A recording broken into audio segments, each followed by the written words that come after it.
Today's my last day on the farm. Quite happy actually. It's a mini adventure I had in life.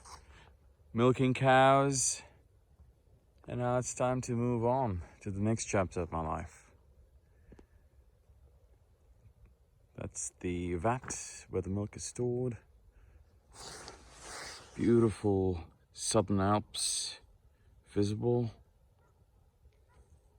And that's the cow shed.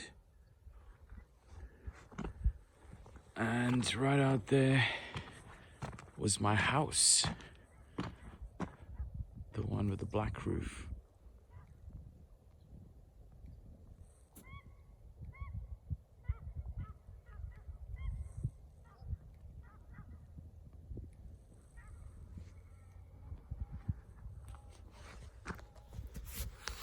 Lucky last day.